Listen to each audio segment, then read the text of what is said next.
Wild weather in Chicago, perfection for Kansas City, and some controversy for the New York Red Bulls. Next on The Daily.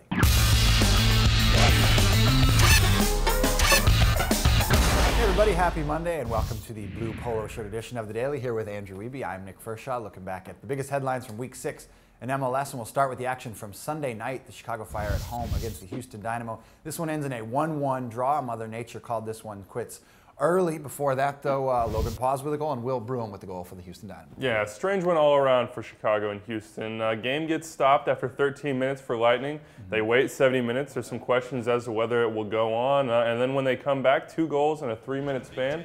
Will Bruin getting the goal, a nice finish. Actually, Houston's only shot on goal of the game. And then even stranger, Logan Pause with his first goal of the season. A crazy deflected ball off his back. Pablo Pardo drives one in, and all of a sudden it hits Pause and loops over Tally Hall. So a weird one out in Chicago, both teams' 4th games, but not much you can draw from this one. It was Houston's 4th straight draw on the road, though. Yeah, Houston Dynamo playing very well on the road so far this season. Obviously, still waiting the construction of their home. They'll find out their new stadium there in May. For the Chicago Fire, they have not registered a multi-goal game yet. Still looking for that. The Pardo-Pause connection gets it done, though, for the 1-1 draw.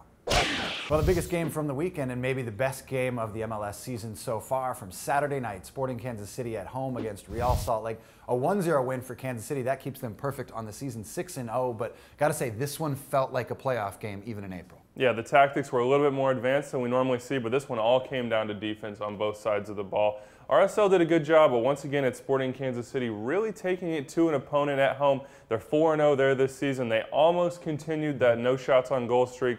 A Nat Borchers header in the late going switched that one around for them, but a solid performance for them overall. They really did well with their pressure to throw off RSL. Even though RSL did win the possession battle, they'll be a little bit aggrieved on that CJ Sapong goal. I think all indications were that a little embellishment by Hummus and Olave, but get their just rewards. Aurelian Collin knocking in, what was it, their 11th corner kick of the match. They really got it done from corners, had problems with service, and then finally got that one to go in. But 6-0, of course, only 2 games on the road so far this season. They've got 2 in the next week against Vancouver and Portland. So that'll be a good time to see how good this Sporting Kansas City team really is. Yeah, it should be a good test. They're headed out west to play Vancouver on Wednesday, and then you mentioned it, at Portland next weekend. Should be a tough test for the best team in MLS. Well, some of the top scorers in the league were in action in the same game on Saturday night out at Red Bull Arena. The New York Red Bulls with a 2-2 draw against the San Jose Earthquakes, and the stars showed up for this one. Thierry Henry with an assist, Kenny Cooper with a goal, and Chris Wondolowski with a goal in this one. We'll start with the good, and then we'll get to the bad from this game. But like I mentioned, the superstars showed up for this one. Yeah, we've got a 3-way tie at the top of the goal-scoring charts now after this game. Kenny Cooper and Chris Wondolowski jumping up to that 7 mark with Thierry Henry. Of course, Henry gets the assist on the first goal. He now has 5, just filling up the box score for the Red Bulls so far. That first half, a real attacking treat. 4 goals in 30 minutes. You can't ask for much more. It did slow down in the second, and these 2 teams will have to settle for that draw. But overall, a very compelling matchup of the 2 best teams behind Sporting Kansas City and RSL so far in MLS this season. And for Chris Wondolowski, always seems to find himself in the right place at the right time. Another goal for him. There was some bad news from this game. A couple of injuries. Victor Bernardez from San Jose, the defender who's been so good for them, went down with a sprained ligament in his left knee. And the other big moment from this game, Rafa Marquez back in the headlines. This one for a sort of a tackle or a takedown on Shea Salinas. In the box, he takes him down. Shea Salinas suffers a broken clavicle, and I'm wondering if there's going to be any discipline from the disciplinary committee. Sure, this is one that I think everyone was saying it after it happened, but you've got to think that this will get looked at. It's just going to depend on intent, I think. If they rule that Rafa Marquez is going for the ball, which it didn't seem likely, maybe no suspension gets handed down. But I think this is a week where Rafa may be looking toward Wednesday with some trepidation. An off-the-ball foul there. We'll have to see how the disciplinary committee reacts. But either way, a very good draw. San Jose Earthquakes and the New York Red Bulls 2-2 out at Red Bull Arena. Out in LA, the LA Galaxy looked back in form on Saturday night. They took it to the Portland Timbers in a 3-1 win, and the Stars showed up for this one too. Landon Donovan and David Beckham each with a goal, and Juninho added another after Chris Boyd got the Timbers on the board. What do we make of the Galaxy's game?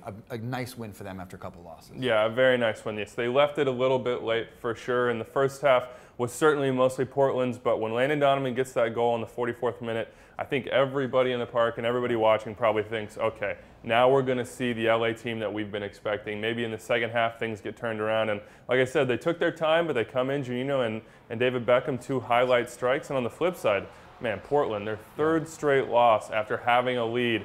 Things not going very well up there in the Pacific Northwest right now. They've got 4 straight losses in addition to those 3 leads that they've given up. Spencer afterwards saying, you know what, maybe not time to panic. In a month, we'll look back at this and laugh, but they've got a lot of work to do in order to do that. And for the LA Galaxy, they had 2 losses, consecutive losses coming into this game. They get a win. They have never lost 3 consecutive games under Bruce Arena. Last but certainly not least, we saw a couple other comebacks this weekend. Andrew, FC Dallas coming back against the Montreal Impact for a 2-1 win. Breck Shea gets on the scoreboard there. And DC United coming back against the New England Revolution on the road. This is an impressive one. Chris Pontius gets the game winner late. A late substitution by Ben Olsen, and Pontius shows what he's got. Yeah, vintage Chris Pontius goal. He's become quite known at this point for those cutbacks under the right foot and then curlers to the back post. He does it again right after coming on as a substitute. A good win for DC United, but maybe the most impressive thing for me on the night, Dwayne De Rosario's bicycle kick to set up Maicon Santos for that first goal.